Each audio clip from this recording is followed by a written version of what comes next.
Why, hello and welcome to the Holy Hour podcast, the All Cure bi-weekly podcast, that is. I'm Gavin. Thanks so much for joining us. I hope everyone's doing really good out there. I'm really super excited to get this episode to you. It's one that we've been stirring the pot on for a few months now, and it is the Summer Festivals 2019 episode. We're going to wrap them all up. Some of you guys out there might have been wondering, why are they talking about lyrics they don't understand? Or this or that, or fucking 413 Dreams still? Why aren't they talking about all these amazing concerts that have been going on all over Europe and elsewhere? Well, the thing is, I wasn't at any of them. So instead of me speculating from my live streams and social media feeds, we figured we'd throw it out to you guys and get contributions and then just kind of sum them all up when it was all done. So here we are, Pasadena, California. The Pasadena Daydream Festival happened about 2 weeks ago almost now. And we figured that would be a great place to draw the line. The Austin city limits and Mexico City are still on the horizon as of the time I'm recording this. But we figured we'd draw the line here since a lot of our contributions for this episode came from the Pasadena show. And lots to cover, so much to cover. And sounded like they were great shows. Instead of trying to, like I said, just pick them apart one at a time and give some vague description of them as they were happening, we'd throw it out to you guys. And you guys really pulled through. Thank you so much in advance for those that sent them in or even just considered it, or at least passed it on to somebody you know went to a show. So we've got some great contributions. I can't wait to share with you guys. We got some voice recordings and some emails. We got voices that are familiar to the show, old friends from long time back, and some new folks that have never contributed to the show. And it's so great to welcome their thoughts in this episode. So I can't wait to share them all. Like I said, I just on the top here didn't make it to any of the shows, unfortunately. So I've been trying to condense it all. I had this whole thing recorded just in case nobody sent in anything, where I could try to hash it out and figure out what the highlights of all these summer shows were and what they weren't. So I'm going to trim it all down now and re-record it because we got great stuff from people that were actually at the show. But from my chair here in North Carolina, from what I heard and saw, it looked like these shows were all technically a success. It looked like everyone was, for the majority, very pleased. Most of the reviews were pretty favorable. There was various times, like the Glastonbury show in particular, where it looked like just a bottom line of a lot of people renewed love for The Cure. If you aren't the crazy diehards like us that have been obsessing over every detail as this has been announced and happens, you know, just those casual fans that seem to really get reminded at these shows of, like, you know, maybe they even went for a different band, but then they're like, holy shit, I forgot how many great songs The Cure had, and or just totally fell in love all over again, and maybe won over some new fans even somehow. So who knows? But the amazing tightness of this band seems to be a huge overriding comment that everyone has just really commented on how tight this band is. And 25 shows technically, all those ones from Malahide in Dublin to Pasadena in California, 25 shows, and it seems like everyone's just really impressed with how well they've held up. No signs of fatigue, no sloppy, slow-ass, old-person versions of the songs, because many of the bands we know and love, you know, they start getting up there in age, and that happens, and you can't even really hold it against them, you know, but the songs start dragging a little bit. Maybe they just don't have the passion they used to. But, I mean, a lot of these are arguably as good as they ever were, if not maybe even better on a few. So I think everybody, you know, is really standing behind how great this band is holding up and how they're sounding. And I think in the long perspective of everything, really great momentum to carry out into a new record. But more on that later. But enough of my yip-yapping. We're a few minutes in here now, so let's go to the people that were actually at the show. And what better way to kick it all off than with Colleen, who we touched base with after the Disintegration shows in Sydney. And she was kind enough to say, I'm going to scope all this out for you guys and let you know how it goes. She's got a lot going on, so I appreciate any minute she takes to sit down and record her thoughts for us. And always great to hear from her. 8 shows, and let's see how she came out of it all on the other end here. So let's kick it off with Colleen.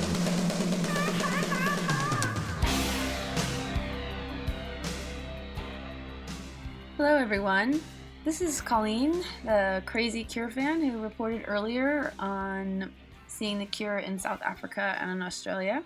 Well, I'm back, thanks to Gavin, and I'm here to report on my Curo trip, plus Pasadena.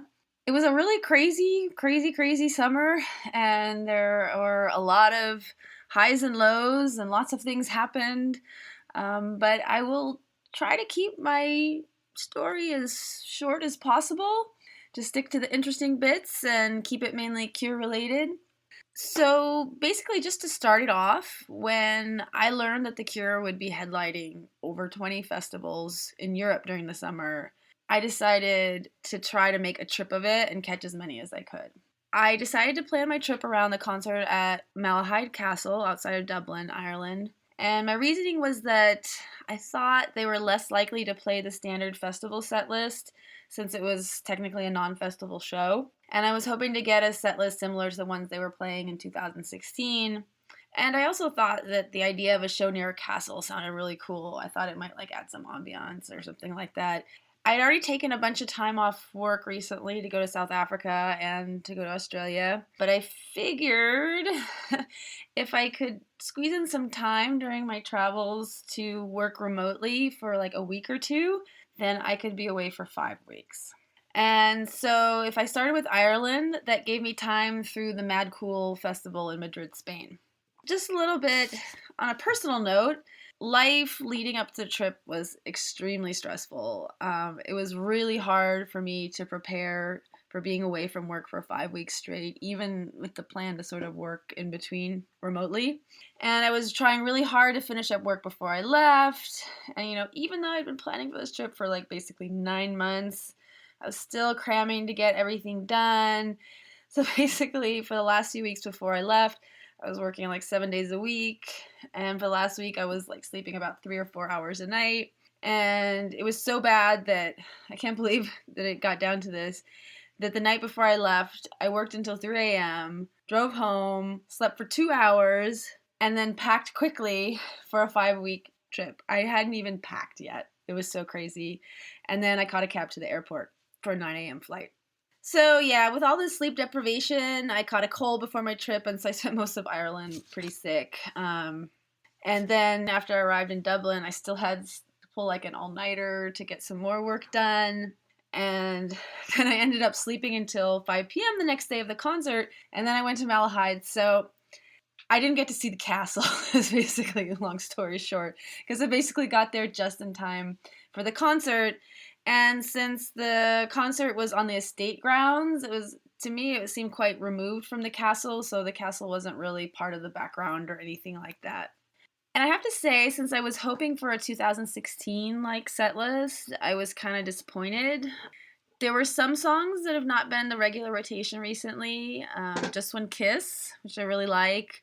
39, which I really like. Wendy Time and Doing the Unstuck, which I'm not as crazy about. But everything else was expected and drawn from lists from Hyde Park in South Africa. I think I was also coming off of the high of the Disintegration concerts in Sydney. If I'm going to be honest, not much can compare after that. That was so amazing for me. The Ireland crowd, at least where we were standing, was pretty rowdy, pretty aggressive. There were a couple fights that almost broke out, including one between my sister and a drunk girl. And yeah, but it was fun, and then afterwards we made friends with some people on the bus ride home and went to some basement bar in Dublin that we never would have noticed as tourists, and so that was fun as well. The next show on the trip was in Italy, and this was kind of the first high, I would say, of my trip, which I'll get to in a second. So first I have to say that the Frenzy Rocks Festival is enormous. And so even though my sister and I had quote-unquote fan pit tickets, we were still pretty far away from the stage. We were checking out Florence during the day, and we didn't get there super early, and the crowd was super packed. If you listen to my previous contributions, you'll know that I really like to get close to the stage. I just like to be close.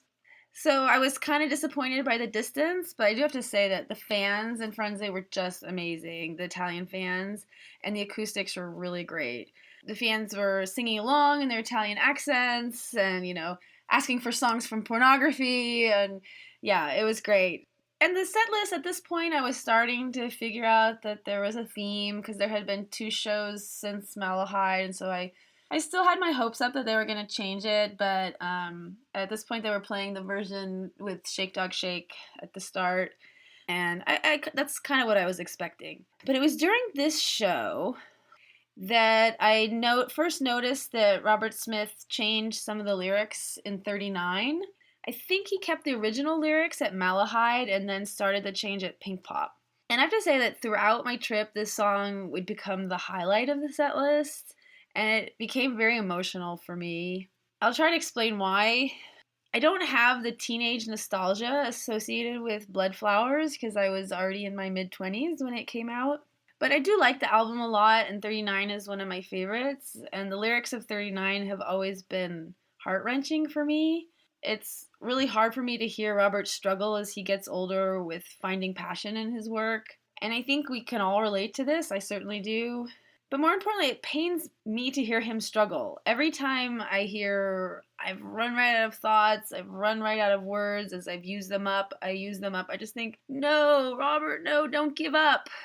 I don't want to live in a world where Robert Smith has run out of words, is basically what I'm trying to say. I'm not a musician, and I have almost zero musical education, and so while I love, love, love the music, like the music is like a big part of my love for The Cure, but it's more of like a higher abstract love, if I can explain that. I love the way it makes me feel and how it resonates with my brain, but I can't like analyze it at a deeper level. But as a language person, his words and then the way he sings the words, like the passion in his voice, has always been like so important to me. And I hate to think that one day he's not going to be making music. And he's not going to be performing. He's not going to be writing beautiful lyrics. But then I also start worrying about the new album. I wasn't too crazy about the last 2 albums. When I hear that Robert Smith hasn't recorded the words yet, I worry that he's hitting that block again. There was this interview right after the Fuji Rock Festival, which was like, by the way, look it up if you can. I thought it was a really beautiful, sincere interview. He talked about still needing to record the vocals. It wasn't clear to me if he was like still writing or just needed time in the studio to record. But, and I may be reading too much into this, but the look on his face conveyed worry about coming through with the lyrics. Worry about whether he still has words left to give.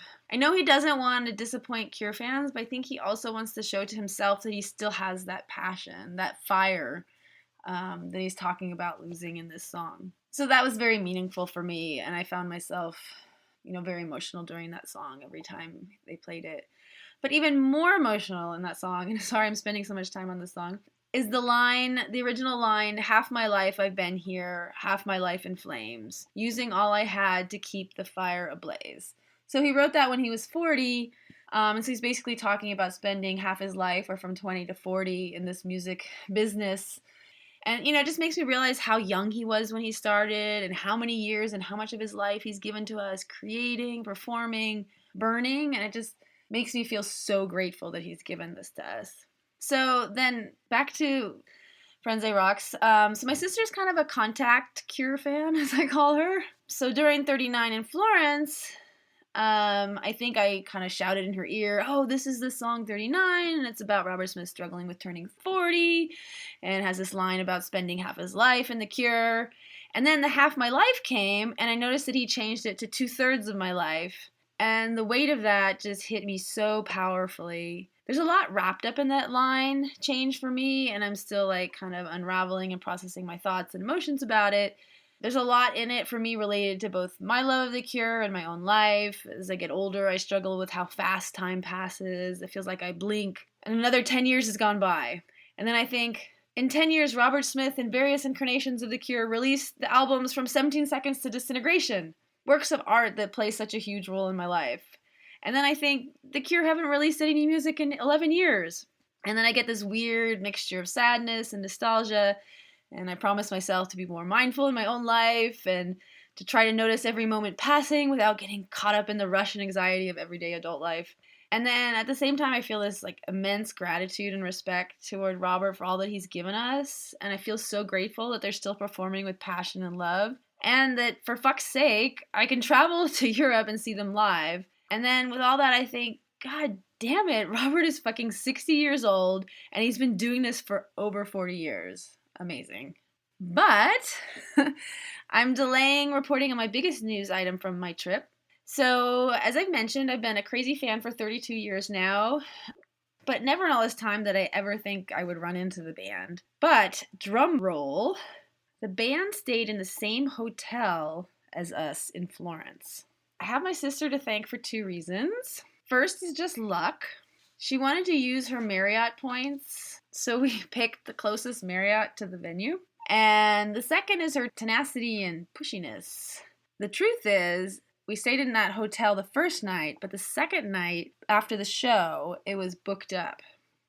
When we were checking into the hotel the day before the show, I looked to my left and Reeves was standing there checking in with his wife. Now Reeves is new in the band and doesn't have the emotional weight that the others do. Still, I was really shocked, and I caught eyes with his wife, and she smiled at me, clearly understanding that I recognized him. And then I had this kind of weird, non-thinking reaction. It was like I did what I thought I was expected to do. And I went over and I asked if I could have a picture. And then he said, no, but thank you for asking. I just responded like, okay, no problem. Of course, I will always ask, because I would always ask. I would never just run up and take a picture. That's just not my style. I was a little put off by his response, but actually I was more put off by my reaction to seeing him. It felt like I was doing what was expected of a fan, not what I wanted. Like I was doing the thing to get a picture to put on social media and show that I ran into someone sort of famous. But it wasn't a moment or an interaction that was meaningful to me, like that picture wouldn't be. So I was a little bit disappointed in myself. So the next morning, I met a fellow fan in the lobby who had a ticket for my sister. And I told him that Reeves was staying in the hotel, and he said that actually the whole band had been hanging out in the lounge bar area the previous night. And I was like, damn it! Why did we have to go have dinner in the center of town and then hang out until midnight walking around and getting gelato? I should have been hanging out in the hotel bar. And then when we checked out around noon, I saw Roger walk out of the hotel with his girlfriend, or maybe wife, I'm not sure. And then I knew it was real. Quite possible, the full band was staying in the hotel. So we decided that we would stop by the hotel and hang out in the bar after the show, even though we weren't going to spend the night there, on the off chance that they would be hanging out in the bar again. And, it was walking distance from the venue. But after the show, I started getting, super chicken shit. And I started feeling oh, this is stalkerish, and I don't like it. So on the walk to the hotel, I was saying things to my sister like, forget it, let's just go to our new hotel. It's weird to go there if we aren't staying there. And my sister was like, no fucking way. We are going to the hotel. Stop dragging your feet. This is your only chance. And who, anyway, says it's weird to hang out in a hotel bar if we aren't staying there? It's fine. So we got to the lobby and went to the bar. It's this weird open plan with the lobby, and then there's kind of a square bar with the bartender in the middle. There were just 1 or 2 people there. So we just sat down and ordered drinks. We were just sort of hanging out and chatting. And then I noticed that Roger sat down kind of next to me around the corner of the square bar. And I realized, oh my God, it's happening. And then Simon walked up to him and they started chatting. I looked over and I caught Simon's eye, and he had this kind of, I may be misinterpreting this, but he had this kind of look of panic on his face that I interpreted as meaning oh God, is this a fan who's going to recognize me and bother me? So I decided to play it cool, and I just sort of smiled, and I thought, let the guys drink in peace. They just played this like 2.5 hour show. They're exhausted. Just cherish the fact that you're in their presence was kind of what I was thinking. Just a little tidbit. They were laughing about the guy in the crowd in Florence who was wearing a Santa Claus hat and beard. You couldn't miss him. He was showing up on the big video screens. And I remember seeing him and thinking, God, it's hot out here. Why is this guy wearing a Santa Claus hat and beard? And what does it have anything to do with a Cure show? So anyways, they were laughing about that guy in the crowd, and they were like, how weird was that? And then they started talking about the Spider-Man guy at Hyde Park. I don't know if you've seen the pictures of the Spider-Man guy, but there was a guy in Hyde Park who was like in a full-on like spandex Spider-Man suit, and it was so hot in Hyde Park. And they were joking. They're like, did we ever find out who that Spider-Man guy was? And they said, no, we never found out who that guy was. So, shout out Frenzy Rock Santa Claus dude and Hyde Park Spider-Man dude, if you're listening. Simon Gallup and Roger O'Donnell were talking about you.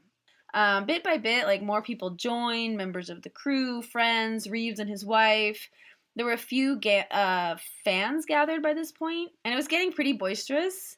Then I noticed Jason walked into the lobby with 2 small kids, but went straight to the elevators and up to his room. Then Robert came in, accompanied by a tall, gray-haired man in glasses, who I later learned is his bodyguard. It also made me really sad that he needs a bodyguard.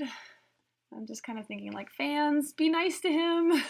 I don't know, just made me sad a little bit that he needs a bodyguard. It was really weird. The place went completely silent.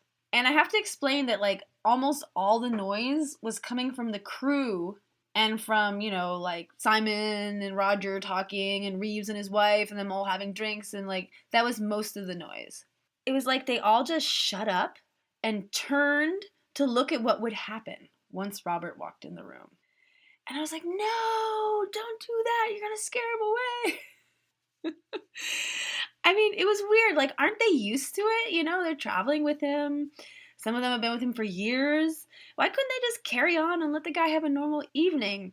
So it kind of made me super uncomfortable, and like I was trying really hard not to stare. But then at the same time, my sister and I were like stealing glances at each other, going like, oh my God, it's happening, it's happening, it's happening. Cherish this moment. Oh my God, I'm in his presence. So he hung out for a few minutes, then went to the elevators with his bodyguard. Then my sister and I hung out for a bit longer, you know, just sort of minding our own business. And Reeves said hi to me. I think he was kind of like recognized me from the day before when I asked for his picture, and he said no. So that was kind of nice. So a few comments. Some people might think I'm crazy for not trying to talk to them or ask for an autograph or ask for a picture. But really, that's not what I want. For me, like, I have a memory, and that's what I want. And I also want them to be able to hang out at a bar after playing an awesome show and relax and not have to pose for pics or sign autographs. And I think the day before with Reeves gave me the chance to reflect on what's important to me. So what's important to me is not to ruin their night or make it weird. I want to be able to appreciate that they're exhausted, that they get this all the time. And that I just want to have this like memory image in my head for myself. You know, and just kind of as a side thing, when I was in the bathroom, my sister, it was kind of funny. I went to the bathroom and I was like, I had my phone with me and I was like, you text me if Robert walks in the room. But I had a few drinks and I couldn't hold it any longer. So when I was in the bathroom, my sister heard Roger and Simon talk about how they really don't like signing autographs. So I don't know. It's just something to think about. Like, what does an autograph really mean? What does a picture really mean? But I do have to say, in contradiction to all this, that there was a woman sitting next to me at the bar, and I didn't notice that she did this, but she somehow snapped a picture of Robert when he was like standing across the bar from us, and she posted on Facebook. And since I was basically sitting right next to her, I now have a picture of what Robert looked like standing across from me at the bar, and I do kind of like that, but I still probably wouldn't have snuck a picture. So yeah, after Italy, I took a train to Germany, to the south of Germany, to catch the Southside Festival. It was a little bit of a fiasco getting there. I'll spare you the details, but I'm glad I speak German. Well, I spoke German at one point. I had to remember my German really fast. The Southside Festival was one of my favorites, probably just because I was able to get really close to the stage. So it was just like kind of the perfect conditions for letting that happen. The Cure weren't scheduled to come on until midnight. There was 2 main stages. I mean, there were other stages as well, but like 2 main stages. So the Foo Fighters were playing before the Cure on this night. At the other like sister German festival, they swapped places. But this one, the Foo Fighters were on at a different stage right before the Cure came on. I don't think there was any gap. So when I was worried, because I had this little fiasco getting there, I was worried I didn't get there early enough. I got to the stage like about an hour before the Cure were about to go on, which is normally like way too late. It was pretty empty. And then I walked up really close, and then the guy that I met in South Africa was there. Well, actually, both the guy and the girl who I met in South Africa were there. And he's like, come up real close. Like, and normally I wouldn't push that close, but I was basically like right next to him or slightly behind him, like right behind the barrier, waiting for them to come on. That was pretty cool. So basically what happened is like everybody wanted to see Foo Fighters. Then they all walked over to the Cure afterwards. And so by the end of the Cure set, there was a huge, huge crowd, but not right before the set. So I was up really, really, really close. And it was, I just thought Robert had a lot of energy and was just having a lot of fun on stage. And I think that that's what everybody's been saying about all of these festival shows. Like the camaraderie between everybody on stage is really great. The joking, slapping each other's butts and stuff like that. This was the first time that the previous 2 shows I had seen, Robert hadn't used the wireless mic. And this was really interesting for me. For those of you who have seen the shows or seen recordings of them, you notice that he started doing for Last Dance and then for Close to Me and Why Can't I Be You. In the encore, he has this wireless mic. I guess these are songs where he doesn't need to play the guitar.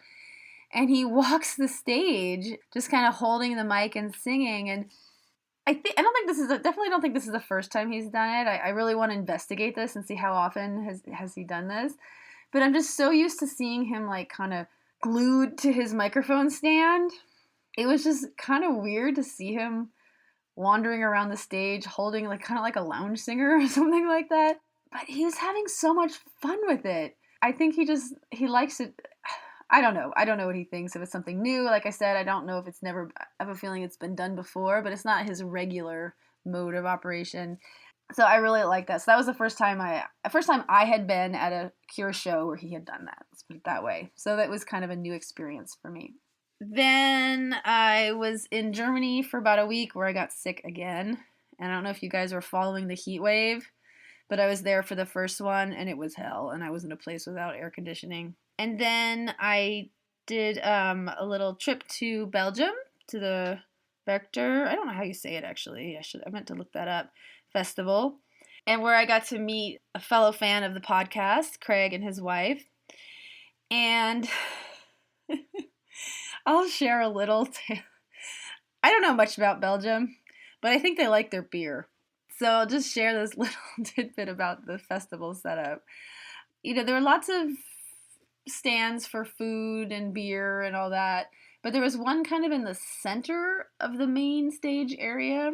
And if you walk along the wall of this, they have like several like windows where you could buy tokens for things. They have windows where you can buy, I think it was beer. And then they had voted on the same wall, they had urinals completely in the open in the center of this arena. So basically, you get your tokens, you could use your tokens to buy your beer, and then you could piss right there. And I don't know. I got a really big kick out of it, so I thought I would share it. Then I spent some more time in Germany after that, and then I flew to Serbia where I met my sister, and I have to say, the Exit Festival in Serbia was really, really, really cool. It takes place in this old fortress. I think it's like maybe 16th or 17th century. As it's a fortress, it's like kind of convoluted. And so there's like a wall here and another wall. You go down one path and then you turn a corner and then there's like a little area that's like kind of surrounded by walls. So there's all these little kind of nooks and crannies in it. And so basically, according to their advertising, they had 40 stages set up in these little nooks and crannies. And I believe them. It was huge. Like, we couldn't cover all of it. And just like, it was just really fun. And the walls kind of isolated the sound. So you would like walk along one path and then you turn left and you go, oh my God, now they're playing salsa over in this corner. And then you go into another one. Oh, now they're playing techno. It was just really fun. And I think we're there on opening night. So they had a fireworks show. That one, I think we had like a fan pit type tickets, and that one was actually like true fan pit. Like you having that ticket actually let you get pretty close. And so I really enjoyed that. It actually rained during the show, but I don't know, it was kind of glorious. It rained in a little bit for the second half of the show in Germany as well. But it rained for, I think, at least the first half of the show in Serbia. I don't know, there's something about the rain and Cure music. I can't complain. I mean, maybe if it was really cold, like winter rain, then I would complain. But it was summer rain. He was singing about rain. It was great. At this point, I think they had done a small change in the set list. They were now opening with Plain Song and including Disintegration in the set list. And so I really like, even though the set lists aren't that different, I really like that version better just because I love the song Disintegration so much. So then we flew to Portugal and we did a little road trip there. And then in Lisbon, I met Victor and Isabel, who are also friends of the podcast. Isabel we could only meet briefly because she was actually working at the festival. But yeah, Victor got to hang out. My sister's friend who joined us was like really good at like pushing up to the front of the stage. So the three of us got really close to the stage on that occasion. So that was really fun. The fans were really into it. And then I got to see Lisbon for about a day. And then I flew to Madrid where I met Victor again. It was kind of my first time of having like a festival buddy where we got up kind of close to the stage. But like there's always that thing if you're by yourself at the festival, like what if you have to go to the bathroom? And I think people, like I always wonder what people do, hang out there for hours and hours. They kind of like able to get themselves back in because someone's kind of holding their spot. So yeah, I was able to do that for Victor and he was able to do that for me. And we got pretty close and that was really fun in Madrid as well. In fact, they came on kind of late. Victor and I were just like chatting afterwards, got food and we're chatting about all kinds of Cure stuff. And then all of a sudden I looked at the clock and I realized it was almost time for my flight because I was flying out at like 6 a.m. the next morning, which meant I really should be at the airport at like 4 a.m. And I think it was like 2:30 or 3 or something it was like 3 o'clock in the morning, I think. And I had to somehow get back to my hotel that I didn't sleep in and get my stuff and get to the airport. So it was really tight, but I made it. But it all worked out well and I got home. And then this past weekend, I saw them and I drove down to LA to see them in Pasadena. I live in the San Francisco Bay Area. I have to say at this point, I was a little burnt out on the whole festival thing. So, and it was also really hot. I was like, I'm not going to try to push to the front. I'm just going to relax. It's probably going to be the same set list. And they did play the same set list. So I'll finish my comments by talking about the set list.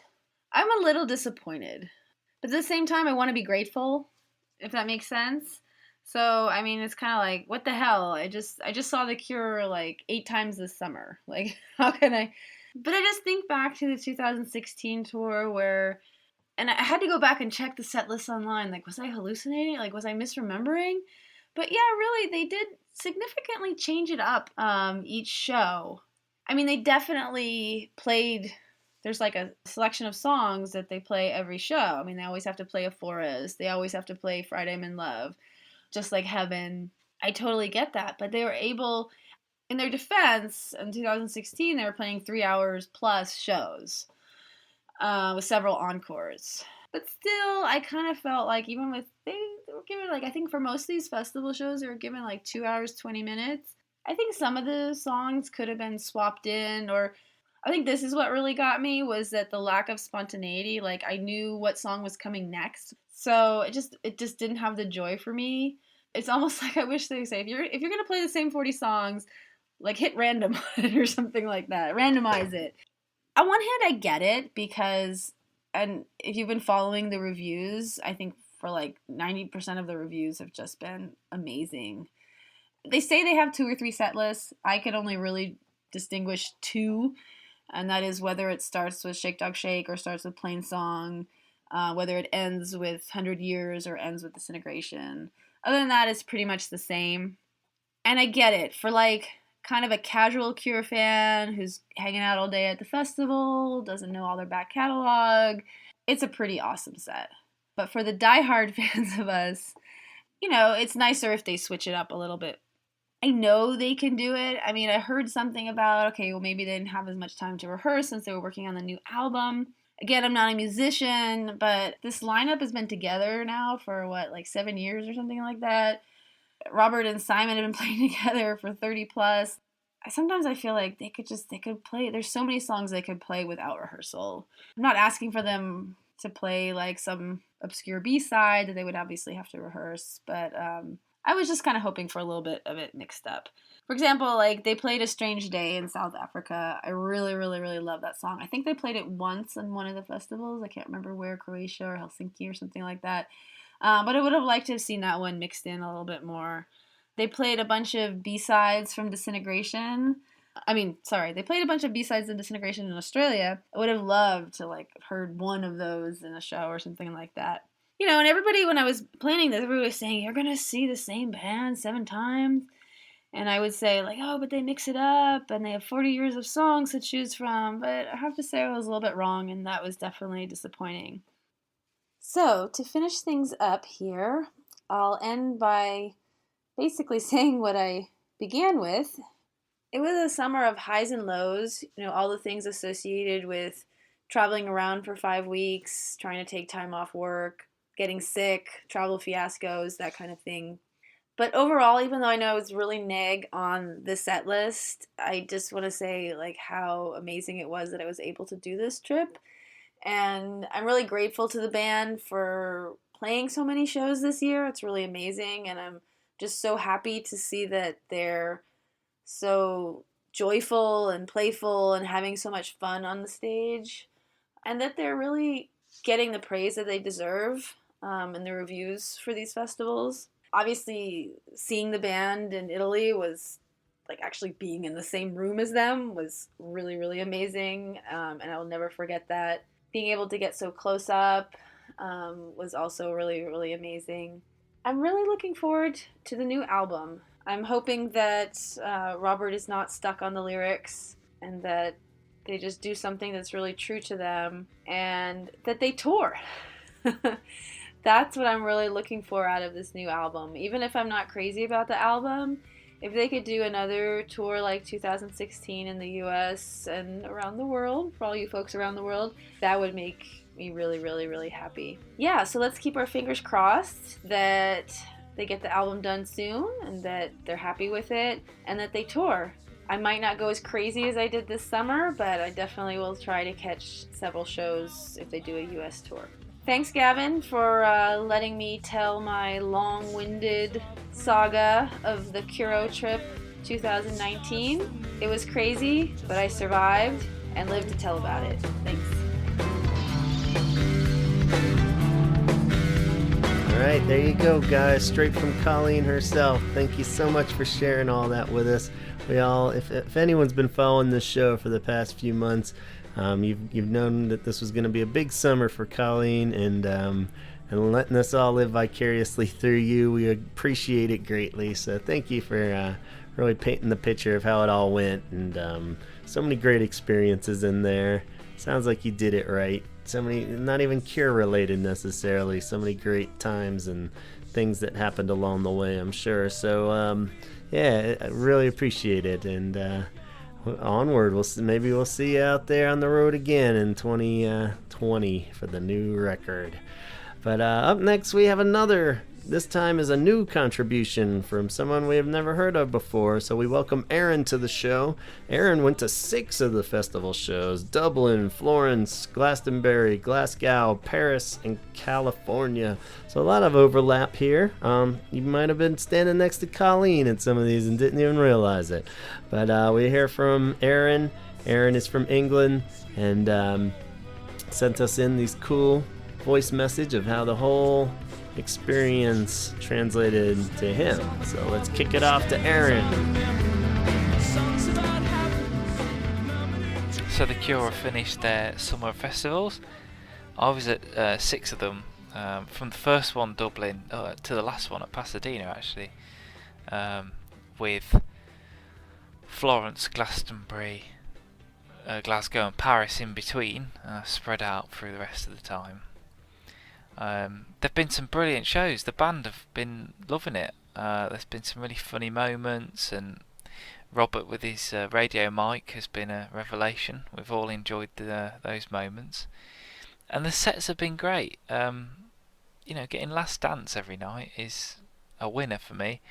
Lots of Disintegration tracks, a fabulous ending. We're getting 39, and then all the pop stuff at the end is perfect ending. If you know nothing about the Cure, that final half an hour will set you going home in a positive mindset, because they're just hit after hit. And it's been great to be at all these shows with so many fans. That's why I still do this, is experiencing a new city with the people that are amazing, as well as following the Cure. What more could you want of a summer? You see familiar faces wherever you go. You meet new faces. It's been fantastic, and I'd do it all again tomorrow, and I'm sure many of us will when the next shows are announced. I mean, there's still 3 to go that in the autumn, but you never know what's around the corner with the Cure, do you? We'll see what happens with the new album and what shows get spawned off that, and anything else that crops up. But it's been a fabulous summer, and I know everybody else has enjoyed it that I've been with. It's just great to see them having fun.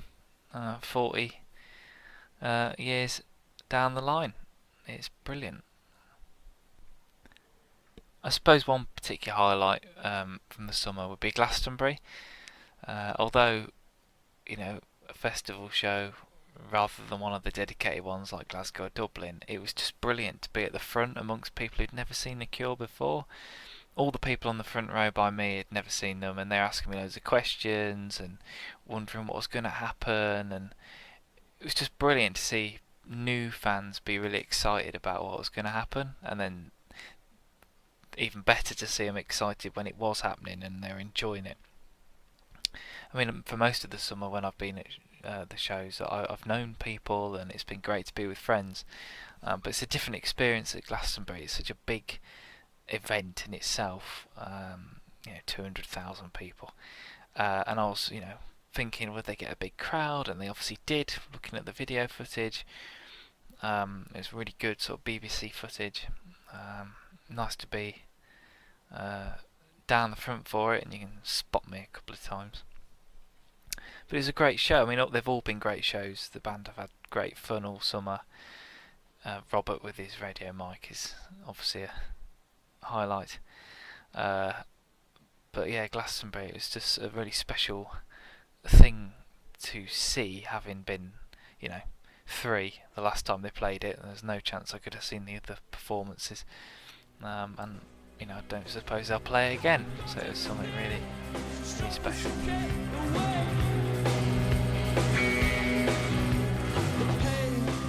I suppose another highlight has been the set list. Although it hasn't changed a great deal, we've had things like Wendy Time. I mean, it hasn't been played as long as I've been alive, and having 39 in the set, and Last Dance.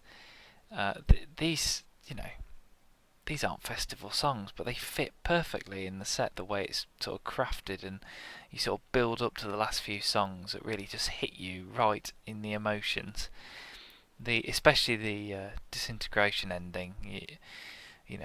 Towards the end you've got Shake Dog Shake, 39, Disintegration. They're just massive songs that just sort of hit you in every way, and then it's over for a minute, and then you're brought back sort of down, up I suppose, with Lullaby, and you can see how Robert feels. He's sort of emotional at the end of Disintegration, and it's got to lift himself to be sort of playful and happy again for half an hour of pop hits, which everybody's enjoyed. Just real crowd pleasers. If you're fans or not, you're going to enjoy that last half an hour. It's just hit after hit, and you can't not be happy listening to those songs. So I think the whole way the set was put together just works. It was really fun to see, and everybody enjoyed it. They've gone down well everywhere they've been. It's been a really positive summer.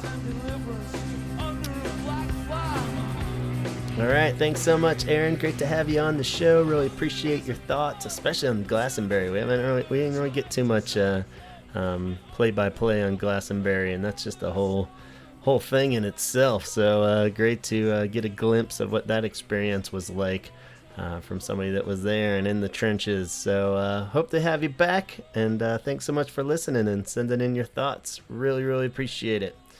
Let's move on now to Poland. The Cure played at the Czech Republic Colors of Ostrava Festival on July 20th, and Wojtek was there, and Wojtek wrote in an email for us about his experience and a slight rarity even in the set list that occurred at this particular show. So let's hear what Wojtek wrote. I attended Colors of Ostrava Festival in Czech Republic. I've been waiting for about 7 years, but I was in the front row. I was prepared to hear same songs as the other set list, but they surprised me with A Strange Day and the set list with 100 Years. Pornography is my favorite album, so there you go. Being in the front row, when Robert came out on the runway, I literally was able to grab his leg. It was fucking amazing. He even looked at me, and he was so close. Best show I've ever been to, and I've been to a lot. Best regards from Poland, Wojtek.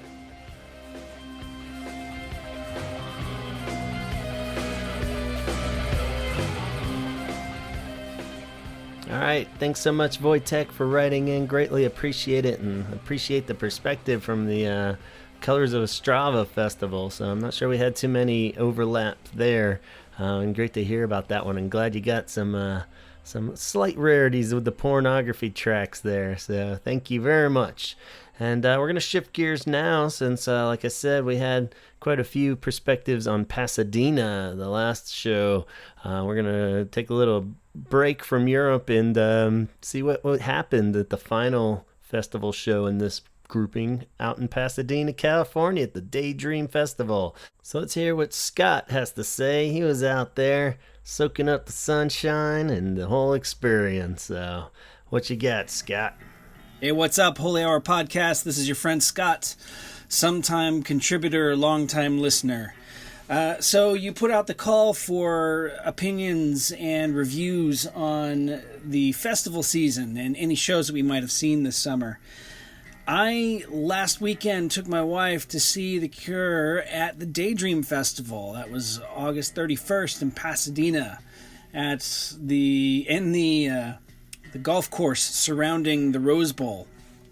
It was absolutely fantastic. There's no other way to really put it. I mean, the song choices were fantastic. It was the same playlist they've been playing, which, it's a festival. They're coming around for the first time in a couple of years. They're playing to people that might not necessarily be as dedicated Cure fans as the rest of us. And I had no problem with that. The songs they played were fantastic. I'd seen that. This was my 6th time seeing The Cure, and it's the first time I'd ever heard them play songs like Plain Song live in person, or of course Just One Kiss or Burn. I remember seeing them in the 90s and just thinking to myself, God, I wish they would play Burn. I would love to hear that. And you know what? It took a long damn time. It's 2019 now, and I finally got to hear it. So I'm pretty happy about that. The venue itself was pretty cool. We went and saw The Cure in 92 at the Rose Bowl for the Wish Tour. And it was like reliving that, just in a slightly different venue. There were trees everywhere, so we could actually go grab some shade anytime we wanted to. we actually sprung for the VIP section because it included parking, which parking was pretty ridiculously priced anyway. So to have that included, plus we got a poster sent to us, which was pretty cool. And then we had access to the VIP section, which ran all along the right side of the stage, of the main stage. And that was actually pretty cool too. We had our very own section for merchandise, which was a long line in there, but you got to talking to other Cure fans and just having a good time there. We had our own alcohol area, our own bar, so that was great. Our own restaurant, or not restaurants, but food vendors, that was cool. We had our very own air-conditioned bathrooms, which, believe it or not, might not sound like much, but in the over 100-degree heat, they were very welcomed. And they had turned, since it was a golf course, they turned the clubhouse into a indoor VIP section with a couple of different bars, as well as air conditioning, which was fantastic. So anytime we overheated a little bit, we just went into there, copped a squat, drank a beer, and just enjoyed being in the presence of other like-minded individuals. It was pretty damn cool. I've heard a lot of people complain because, that's what people do. They can't be happy unless they're shitting on something. About the VIP area not feeling very VIP, and I don't get it. What were you expecting? Front row seats? That's not how a festival works. The VIP section did run all the way up against the side of the stage, so if you wanted to, you could get really close. That was not what I wanted, though. Whenever the Pixies came out, we stayed in the VIP section for the most part, for the majority of the show. But whenever the Pixies took the stage, we decided to get out of the VIP section and go stand in the center. So we went over near where the sound booth was with the cameras and all that, and copped a squat and found a great place to stay for the rest of the show where we could see over everybody's heads and get a great view. I learned quickly that other than the 4 or 5 songs from the Pixies that I really like, I am not a Pixies fan. But, other than that, the music was good, but Frank Black's voice just doesn't appeal to me. But once they got off the stage and we secured our all-night spot in front of the stage, in the middle, we just hunkered down, had a bunch of really cool people around us, and enjoyed what came. And goddamn, it was a great show. It might have been the best we had ever seen from The Cure. Out of the 6 times we've seen them, it was probably the best. Like the aforementioned song choices, just great. There were a couple of times during, right before they went off, before the encore, where it seemed like Robert kind of, I don't know if he was tired or if it was just hot or what, but the song 39 seemed to he kind of lost it a little bit in 39. I don't know if he flubbed some of the lyrics, or it seemed like he did, but I'm not too familiar with the song, so... and then between that and Disintegration, he had actually complained about knowing how we all felt being out in the heat all day. So, but once he came on to do Disintegration, there was some lyrical mix-ups in there too, but you never know. It could have just been something he decided to do for the hell of it. The song was still Disintegration. It was fantastic. Robert was animated up there on stage. I had never seen him dancing around as much as he did with his guitar, just flinging it all over the place and singing and dancing and grooving up there, running up again. He still doesn't run. Simon would run over to him and they'd hang on each other or lean on each other and play to each other. And it was just, you get the feeling that these guys are all just old friends and having a good time. They're 60 some odd years old, or Robert is, and he's up there kicking ass still. And I don't know many 60-year-olds who could do that. There's been a lot of people complaining, of course, as I said, because that's what they do, about Reeves. And you know what? Reeves kicked ass up there. He added some seriously hardcore flourishes to some of the guitar solos for like Never Enough and A Night Like This, and I think it didn't necessarily improve the songs as they were, but it felt right for the type of performance they were giving, if that makes any kind of sense. It didn't feel out of place. I could see if it was a regular Cure show set in, I don't know, the dead of winter or something, indoors to a solemn crowd, how it would not work. But to this raucous crowd that we had going on in a 90 some odd degree heat by that time, it felt right. Jason Cooper is a badass drummer. The dude just kicks ass, and I'm very happy that he is still with the band after all these years. And then we've got Roger. He's up there, flipping his long, luxurious locks all over the place as he's playing the keys, and the dude's amazing. He's just fantastic. So I can't give the show any more praise if I tried. It was great. I'm so happy I got to see it. And some of the people I met, again, were just great. But I'm trying to be more outgoing with other Cure fans because I know how introverted we can all be at times. But you know what? We're all here to enjoy and experience and really share in this concert-going experience with the Cure. They're awesome, man. I want to talk to everybody. So, you know what? If I'm at another show and you see some strange guy walking up to you and just strikes up a conversation for the hell of it, I apologize, but that's just, I want to share the experience and get to know my fellow Cure fans. So anyway, that's all I've got for you. It was a great show. Probably the best one I'd seen with them. Anyway, I really appreciate it, man, and keep it nerdy. All right, there you have it. Thanks so much, Scott. And you're hearing a lot of this where it's not only a great show, but possibly the best Cure live show people have seen. So not just in the Pasadena one, all these festival ones, it seems like just coming out full throttle, and everyone's leaving happy. So I love to hear it. And man, I wish I could have been at that Pasadena one. That sounded pretty rad, even with the heat. So next, let's get another Pasadena experience email, this time from Amanda, who wrote in last episode. So good to have Amanda back. And she wrote, "Hi Gavin, I was at the Pasadena show and it was incredible. I've seen The Cure now 5 times and this was probably my favorite. While some of the other shows I'd been to in more recent years, Robert had been using different registers and variations vocally for some of the songs. This concert, he put everything into it, and I barely noticed him needing to change anything to a lower register. On top of that, I got a very endearing video of Robert being extremely awkward before they started the encore. It made me love him 1,000 times more.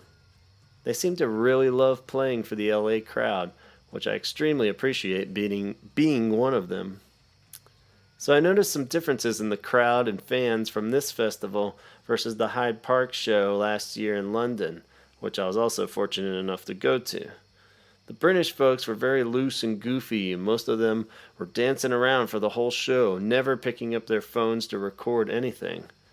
Or maybe I was just around a significantly older bunch of people.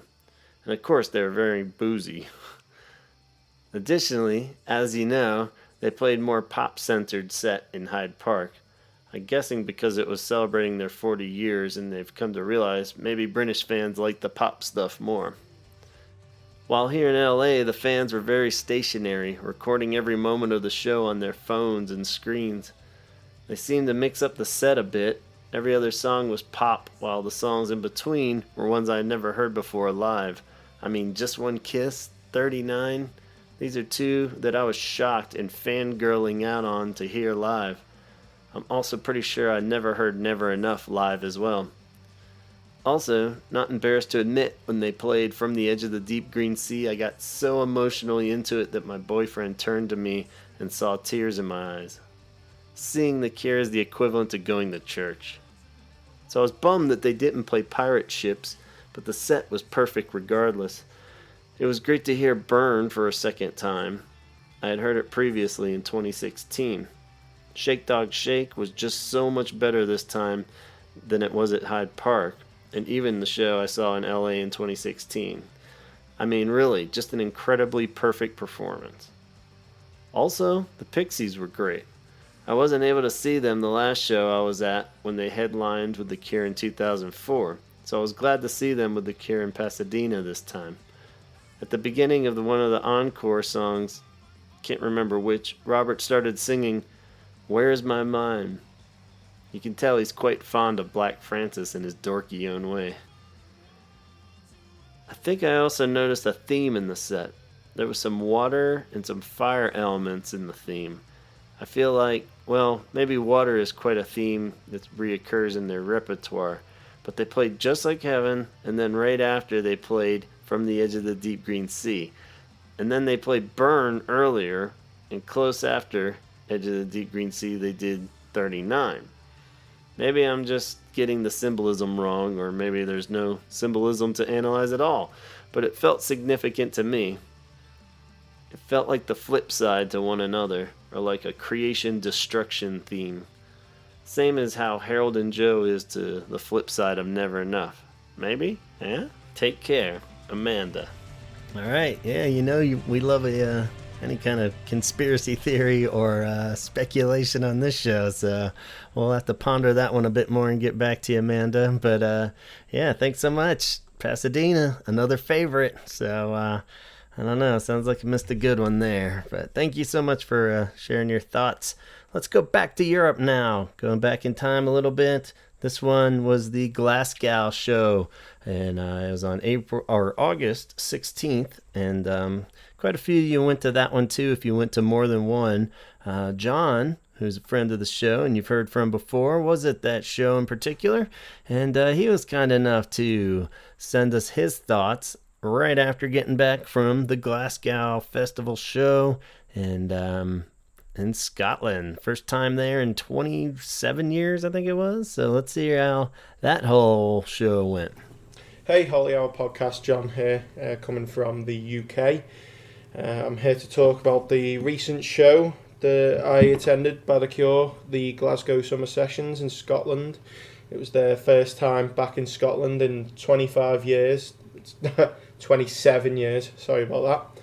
So it was quite a big event, something to be excited for. It was the only Cure show I went to this year, as I don't really have the money to be travelling all around the world to be going to all these dates. And some people managed to do that, and that's great. But yeah, I was happy to just go to this show. It was a 4-hour drive from where I lived, so it was a fair car ride. And on the way there, the rain was really coming down heavy, so there was some slight anxiety about what the weather was going to be like at the show. I mean, rain, sun, or snow. It's going to be great to see The Cure, but at the same time, the rain can have a massive effect on these outdoor shows. So we were quite lucky to get fairly consistent, nice weather. There was a few little drizzles, but no, it was fairly nice. So I arrived just after the Twilight Sad had finished their set. So I managed to catch Mogwai, and they were really good. I really liked them.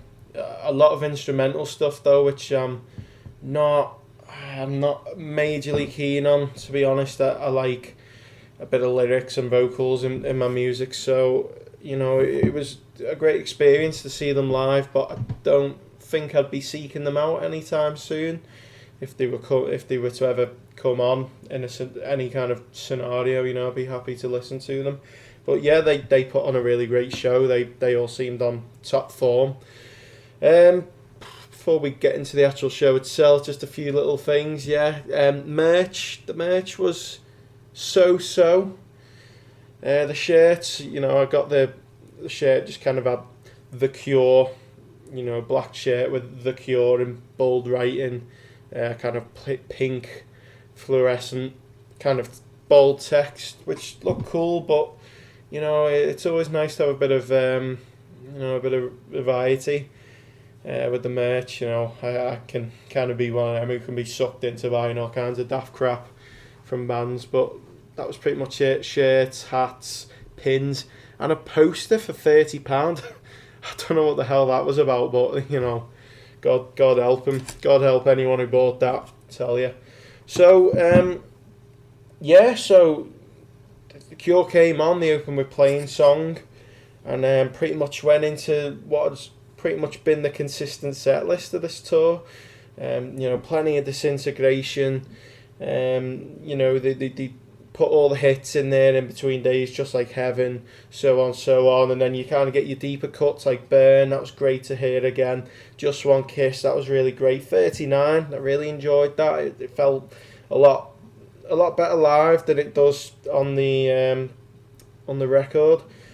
27 song set, very happy with that, very happy indeed. Robert Smith seemed on really good form. I always take these kind of things with a pinch of salt when the artists start kind of blubbering on about, oh, how great, this has been a great show, because I've not been there to any other shows. He could have said that to everyone, but he really seemed to enjoy himself. He went on about how much it's been such an amazing day, and the crowd had made it amazing, and the bands had made it amazing. He was just really happy to be there, and towards the end of the show, it just didn't seem like he wanted to get off the stage. He was kind of wandering around, walking into the mic, walking away, walking back in. So yeah, it was great to see, see the band in such a great mood. Simon was great as always. That bass just really roars out live and just really hits you.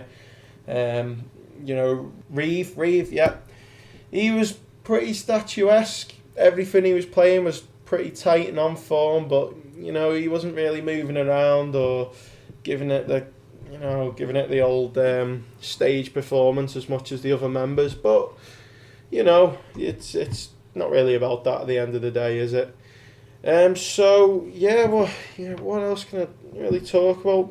So the set list, you can look it up. I don't really think you want me to read out every song one by one, but a couple of standouts to me was definitely hearing some of them Disintegration tracks, which I've been really eager to hear live.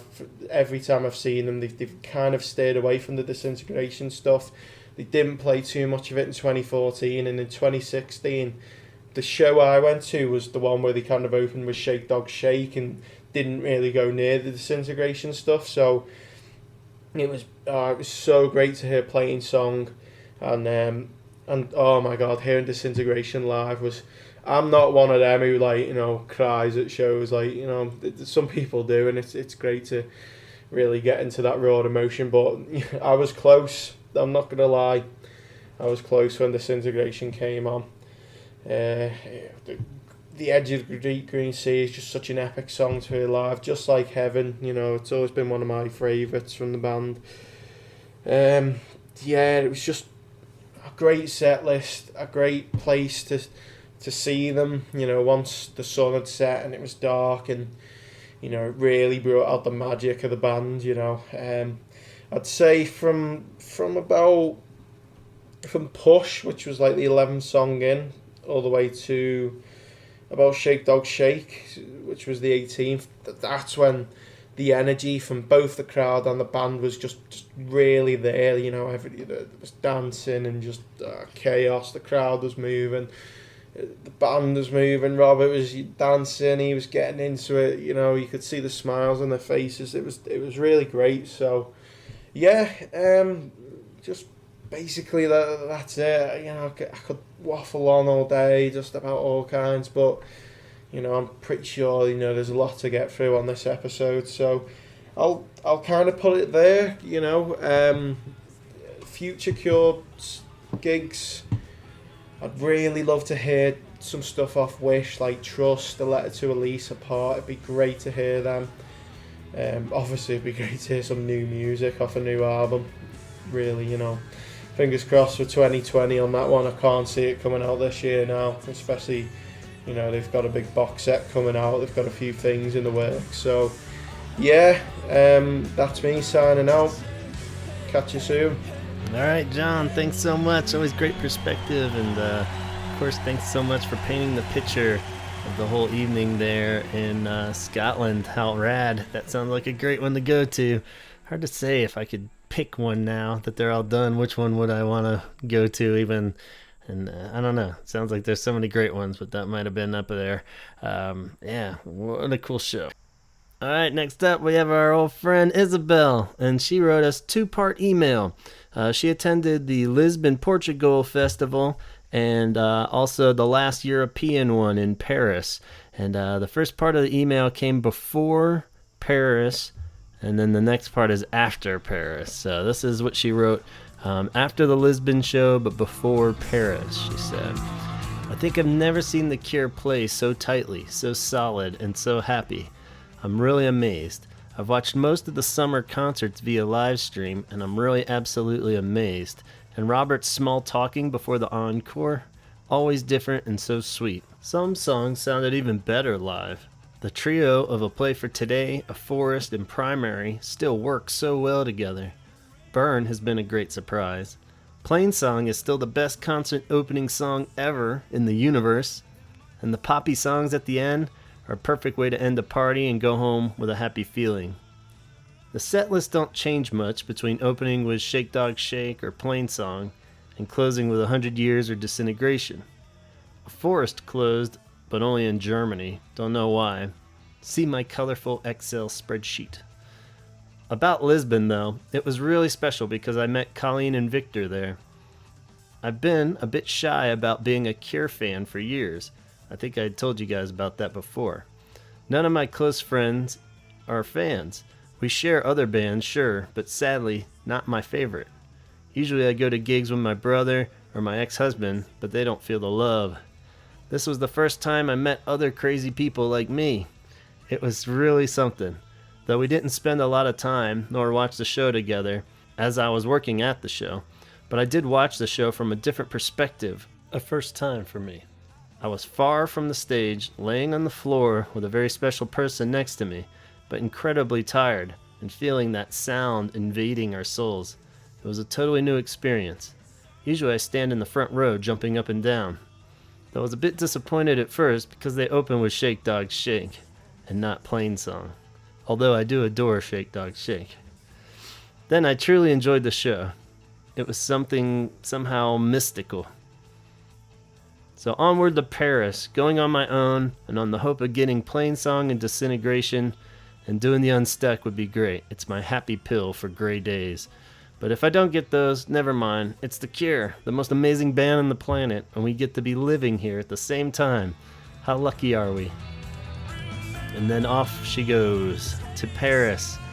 And sounded like it was quite an experience at Paris too. So we finally heard back from Isabel post-Paris show. And she writes, Dearest Gavin, I have the most terrible emotional hangover of all times at the moment. Usually I have to take a day or two after every Cure concert, which I did. Not able to do so in Lisbon though. But this time 2 days were not enough. I returned to work today, people asking me about the Paris show, and all I could say was, I still have no words. And that is a fact. I've only been able to chat to family and the few people I know who can understand this feeling. That's why I'm writing to you. Aw, thanks. I decided to go to Paris only a few days after the Lisbon concert. As I told you before, I was working there. I couldn't see the show from front row, and was so tired that I had to lay down on the grass afterwards. It was special anyway, but I bought this ticket on an impulse. Then I bought the flight, then the hotel. Everything was done in about 5 minutes between thinking of it and doing it. Fastest money spent in my life. Some well-spent money, that is. Got to Paris on my own on Thursday, the 22nd, by plane, and then bus to central Paris, then Uber to the hotel, which was a 40-minute walk from the venue. I had a quick nap and then went to Richard Balia's party at Rue de Jour. Paris has been tremendously hot this summer, so all my plans of walking around failed. Uber with air conditioning was the way to go. So, got to the city center to meet Amanda before the exhibition. Amanda is a New Orleans girl living and studying in Paris. We met through a Facebook group of the Cure's fans and decided to meet. We went together to Balia's exhibition where we also met Andreas, Eva, and Kirsten from Germany. Andreas manages an amazing group about the Cure's music on Facebook called Lost Wishes, and I try to help him with that. So, we had met online a while ago, but never face to face. So a Cure family of 5 reunited. Balia's exhibition was quite nice. We all know most of those pictures by heart, but it was always nice to see them on paper and in large format, right in front of us. Great impact. There was a good one where you could read in all capital letters, so I wonder who that might be. "All the booze belongs to the Cure. Hands off." At the end, we had a chance to chat with him a bit. Mr. Balia, that is. He was very nice, very approachable, and everyone was charmed by his sympathy and honesty and happiness and having so many people there. After that, we had dinner in a nice Paris terrace, and that's it for day 1. The next day was concert day. The plan was to meet at 1 p.m. at the festival entrance, as the doors opened at 2 p.m. I got there sooner than that, and there were already some 60 Cure fans in line, many Roberts and many Robertas as well. Waited with Amanda till the gates opened, then calmly walked to Simon and Roger's side and got our second row spot. Kirsten met us there about an hour later, and we all waited together under the sun until about 9 p.m. A lot of Cure fan chatting, helping each other, getting water from security guys, and they were amazing, by the way, and just passing the time. As you already know, I was hoping with all my heart for Plain Song, because that way we would get Disintegration at the end too. And when I started to hear those chimes go, I knew it was Plain Song, and I could not hold my tears. The greatest impact songs for me were Pictures of You, A Night Like This, Push, Play for Today, though it was a lot more fun in Portugal. French fans just don't jump the way that we do. And Shake Dog Shake, but other people might have felt otherwise, depending on where they were. As I mentioned on some emails before, my opinion is that they are playing better than ever, really tight, a bit tougher even, I believe. Maybe it's Reeves' influence, and happier than I've ever seen them. I'm actually happy Reeves is there, though I don't love his stage presence. I believe he's freed Robert to be more spontaneous. Simon is always remarkable musically, and on stage, of course, in his performance. Roger was great too, and a lot of fun as well. Jason, well, I just love Jason. A note to Robert's voice, how is he singing better and better? The set list was exactly the same as Glasgow's summer sessions on the 16th. So, 20 plus 7 songs. Maybe the first set and encore, Robert chatted a little bit. And I was worried that I can't speak the language. And I arrived in Paris yesterday and I realised I can't speak French anymore. Mais non, c'est pas vrai. Just wait for the next half an hour. French like you've never heard.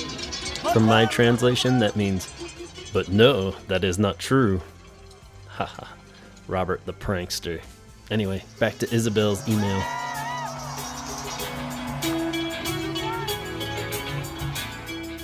Which made me laugh pretty loud. And so comes the poppy part of the set. All the people jumping up and down in front. Fun fact, some fans from the front row left when the encore started. But at the end of the show, all I could think about was beer, and lots of it. Also, that happy feeling of lightness, just like floating, even before the booze, and an uncontrollable smile on my face. Walked back to the hotel, finally because it was the middle of the night and no sun, and slept only a few hours as I had to leave the hotel Saturday before noon, but woke up with the same smile on my face and went to Champ de Mars under an oak tree with the Eiffel Tower in view.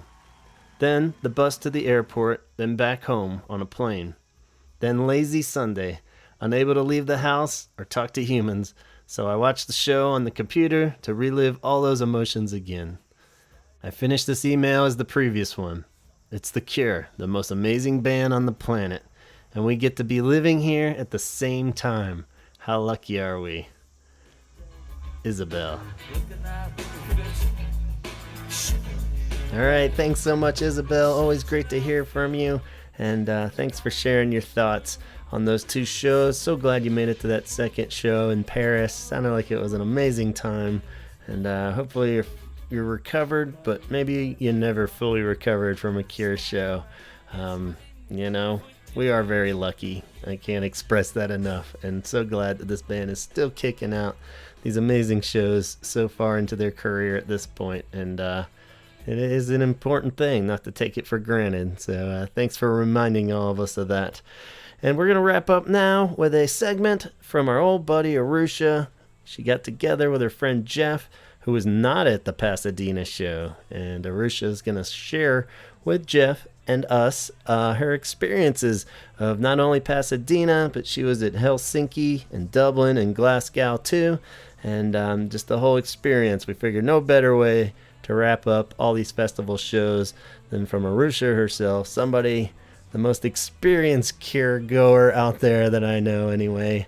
And always a pleasure to have her on the show and hear her perspective of how all this went and how it compares to her history and for everyone out there. So very proud to introduce a show in itself, Arusha and Jeff. This is Arusha from Push, a Cure fan documentary, with my friend Jeff. You may remember Jeff from the 2016 tour. Or you may not. My name's Jeff. I live in Los Angeles, and Arusha came to Los Angeles to see The Cure in Pasadena, and I didn't go because it's too hot outside, and I would be going really just to see Just One Kiss. It's the only song that they're playing that I haven't seen before, and I'll wait till next time. So I thought, fuck it, I'll stay home, and I don't regret that. But I'm curious how the show was. How was the show, Arusha? Well, out of the 4 summer festivals, it was probably my least favorite. Not because of anything to do with The Cure, the sound, or anything, but more to do with the fact that it was really hot. It was really crowded. And, LA is a great place for some people, but I think it's not a great place for me to see a concert, because it was great to see a lot of people very excited, but the way that the lineup was, there was 2 stages. There was the main stage, which was the Oak stage, and then there was the whatever else stage. And the lineup was such that the Deftones played about midday, followed by the Pixies and followed by The Cure. And there's a lot of Deftones, hardcore Deftones fans, which is great. But they were really aggressive and really into it, and so a lot of Cure fans had to leave the pit, which kind of bummed me out. I didn't have to leave the pit. I could deal with annoying girls trying to elbow me in the face and trying to get me to leave. I'm not going to leave. But I felt like that was a poor choice, to be honest, to put the Deftones on the same stage in that lineup. I think it would have been better had perhaps even the Deftones headlined the other stage and Throwing Muses had come just before The Cure. I don't know if it was Robert's decision. I'm assuming it was, because it was his show, or in somebody's mind that lineup was better. The Pixies were certainly amazing and awesome, and made sense to go with The Cure, but they could have gone to the other stage as well. I just think it would have been a nicer trajectory up to The Cure if maybe the Throwing Muses were right before that. Did you not have any problems being at the front of the other festivals you went to? Not a drop. Not a drop. In fact, the summer festivals I planned to go to were definitely Dublin, and I really wanted to go to Glasgow. But then when they announced that Romania was happening in Serbia, I really wanted to go to those places because I've never been to them. They seemed obscure and weird, but I couldn't get it together because of money and people. I like to travel with people, partially because I love the people that I travel with, but partially because financially it's just easier. I didn't go to those shows, and I went to Helsinki instead because friends wanted to go, and so on and so forth. I chose not to go for the similar reasons. Yet, a big Pasadena festival, no thank you. I'm just not interested in being around all those people all day long. I have nothing about being in the front of a big audience like that is worth standing outside for 10 hours. Not to me. I've done it. I'm good. Just, yeah, that was not appealing to me. That's why it seemed like such an easy skip. I mean, if I lived closer to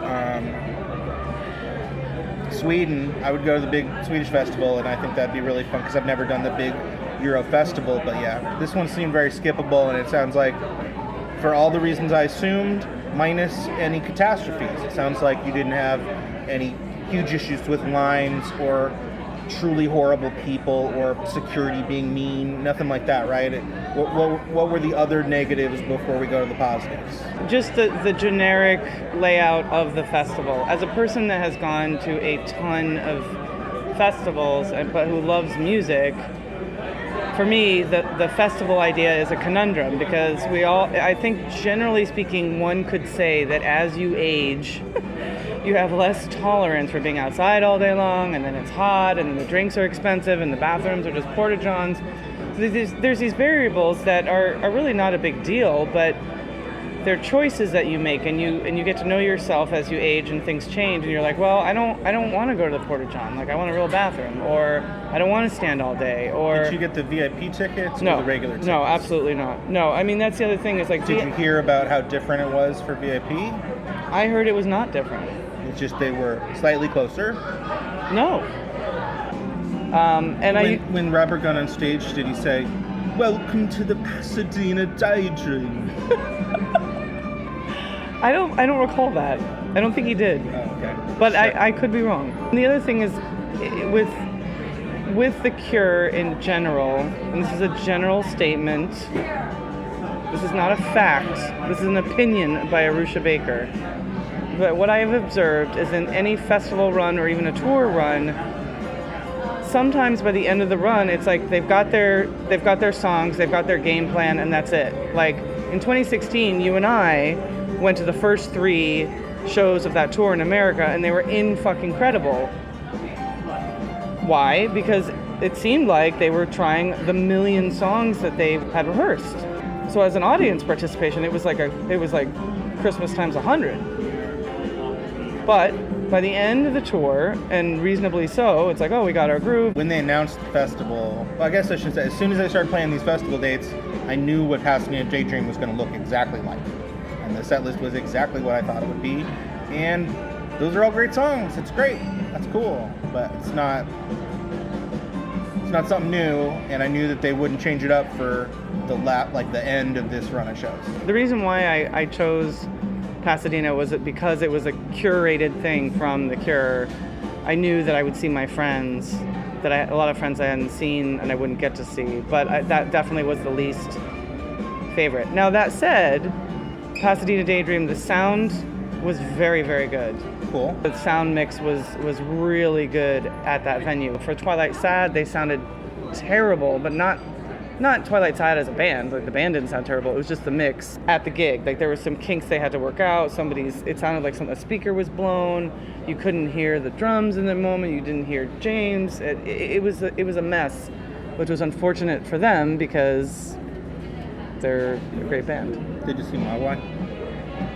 I saw part of Mogwai, but I saw Mogwai in Glasgow, and that was really fucking good. Now that you've talked about whatever negative things, what were highlights of the Pasadena Daydream Cure set? Just One Kiss, of course. Last Dance. What was cool about Last Dance was not only the sound, but because Simon has, I guess, what do they call it? They're cordless now. Okay. He like runs around the entire, like he's at the front and he just goes like all the way around the stage behind Jason, and most of the audience is focusing on Robert because Robert's walking to one side, he's singing, he's walking to the other side and singing. But if you focus on the other members of the band, to me it's really interesting because Simon's just like just. I don't think I've seen them with that rig to see Simon do that. It's really cool. And also, like, for me in Last Dance in particular, I always start by watching, the rhythm section. So I watch Jason and Simon start because I feel like that song, the voice of that song in the beginning is Simon's bass. Yeah. And in parallel to bring in the first concert that I saw this season in Dublin, when Robert sang Last Dance, there was an interaction that seemed to be happening between Robert and somebody in the audience. I don't know what it was, but from my point of view, he was in the beginning when it's instrumental and it's building, and he was staring at somebody and kind of dancing and doing his thing, being very playful and smiling. It was very exciting, and then he kind of walked back to his zone and like he missed the cue. Oh. I mean, I think that's what happened. Maybe it was on purpose, but what I noticed was like, oh, and then he came back into it. But I love those moments because it's like you're there to witness it, and it's just kind of fun. So you're disappointed that the Cure didn't screw up at the Pasadena Day Train? Very disappointed that they just didn't make one fucking mistake.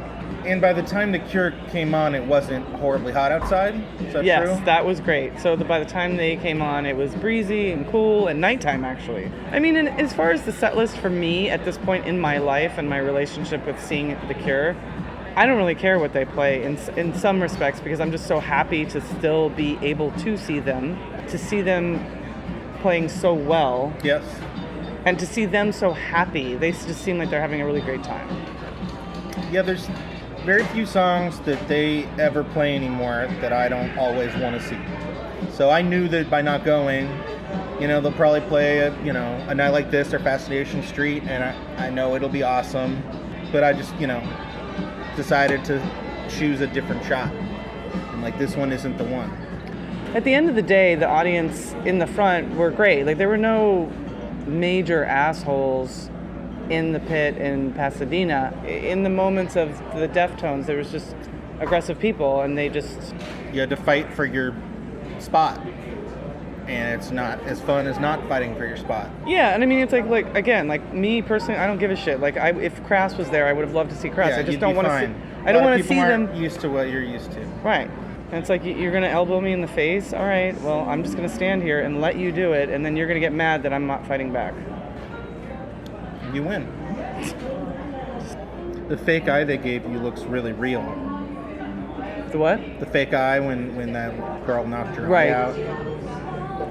It looks just like a real eye. Awesome. The festival that you went previous to Pasadena. That was Glasgow. And was there anything else you wanted to add about Glasgow? Yeah, I mean, the thing that was interesting about Glasgow is, I mean, I think a lot of the Cure community was excited for that because they haven't played there in a gazillion years. I think that it's a great time to shout out that all the wonderful people in Scotland who make and listen to awesome music, and are friends of this podcast, I'm sure, and Arusha's film and of music in general. Love to all the Scottish people. And I could tell that when I was in London for the Meltdown Festival that a lot of Scottish people were really stoked and really excited that was going to be happening. That they get a chance to see them finally in Glasgow. Mogwai was the band playing before The Cure, correct? And if I'm not mistaken, that was kind of a big time kind of homecoming show for Mogwai too, to play such a big venue with their friends The Cure. Well, that was aside from like the sonic positive moments of the whole set, like the fact that like for Twilight Sad it was special, for Mogwai it was special. I think it was Joy Formidable. I think so, yeah. Twilight Sad, Mogwai, and The Cure, and so that had a lightness to the whole vibe, and a gratitude kind of vibe that definitely was very palpable. At one point, James, I wasn't right in front watching Twilight Sad. I was off to the side, like talking to somebody, but they sounded great, and he got really emotional when he did the Frightened Rabbit cover, and of course, so that was just like emotional thinking about it, because it's sad, but very it's also beautiful that, we can at least celebrate a life, even if it's tragic. But so that was cool. And Mogwai, I had to conserve my energy because I just have limited resources right now. So I knew that I wanted to see Mogwai, but I was like, okay, I'm just going to sit here like a little bean with my earplugs in and my eyes closed and conserve. And what was cool is that like I was forced to move because they were so good. Like my body was like, That's cool. just getting really into Mogwai, which I wouldn't say I love Mogwai. I like Mogwai a lot, and I think they're a phenomenal band. But at that show, I was like, oh yeah, this is aces. My experiences with Mogwai mostly are that they're friends of my friends, and they're all sweet people, and they're really, really good live. Was the venue near a castle, just a field? What kind of venue was this at in Glasgow? Well, that was the thing. The venue was just it was in a park. Okay. It was not near a castle, and it unfortunately had rained a lot, so the field was extremely muddy. Extremely muddy. Were you mud for it? Yeah. Mud for it, baby. So it did rain at one point. It rained during Press for rain, baby. Yeah. during Mogwai. And that was kind of fun because everybody got their raincoats out and, we're all laughing at how funny like we all looked, and then the rain went away, so it wasn't a big deal. But I think that the mud did put a damper on when The Cure came on. I was actually really surprised at how, I'm sorry, Scotland, but from my POV, a lot of the people were very subdued and quiet and seemed almost bored, but I'm gonna chalk that up to the field being really fucking muddy and annoying. Because it really, really was. So people were probably just sitting down, like they don't want to fuck around. No, I don't think they could sit down because it was so muddy. It was really a thing. It was a very subdued crowd, which, I've never seen a show out there, so I don't know what the culture is like. It was still lovely, and there was some. I don't really recall the set list. I mean, it was the same. Any of them being any different. Really. There were. It was different. No, I mean, I noticed there were, 6 songs that only got played once or something like that, but none of those songs were. Well, Glasgow was this. I believe it was the same as Pasadena Daydream, and welcome to the Pasadena Daydream Festival. And I had a blast. I got all of these. The only festival out of the 4 that I went to that I made a purposeful decision to get up front to was Dublin. All the other ones I was like, you know what, whatever happens, happens. But I was fortunate because I travel with friends who kind of all want to do the same things, and it just worked out that we were close enough, and to me it really makes a difference. So the show before Scotland was Helsinki. That was my favorite venue because it was in like a city setting. It was in an old silo or like a power plant or something. Crazy. Indoor venue. Outdoor. Okay. But there was I'm butchering where it was at, but it is very, very interesting.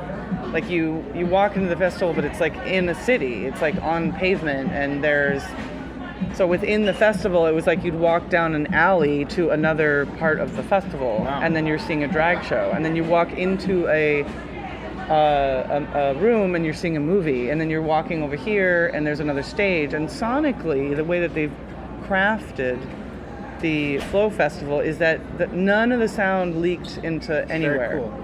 Yeah, I think I saw some social media posting you did about that festival was really different than all the other festivals you've been to. Yep. Is it about them being more selective about how they choose your experience, or is it just that they're trying to be different than other festivals? I think the culture of the Helsinki, the design culture, there's a lot of top-notch, precision designing up there. And it was just the layout, everything about it, like the efficiency, it's so efficient and so well planned out. It was beautiful. And that was like what was lacking in Pasadena. I'm like, come on. Like even getting into the gate at Pasadena, there was like log jams and whatnot. That's kind of stuff that, yeah. So Helsinki is no thank you. Would be a game changer for somebody who was like, I'm tired of festivals, they all suck. I would say, no, go to the Flow Festival, you have a different experience. The other thing that was interesting is that there were a lot of people that were there all day, but they wanted to go and see many different things. So by the time I got there at 4 o'clock, there was a well-known musician. Of course, I can't remember her name. She seemed very interesting, very northern, blonde hair, big, dramatic music, and I enjoyed it. So this is like... Lady Gaga. No. This was before, I guess, 2 or 3 bands before The Cure, but I'm telling you, everybody left that main stage and went to something else except for one row of Cure fans. Everybody. So how many people do you think stayed to watch The Cure?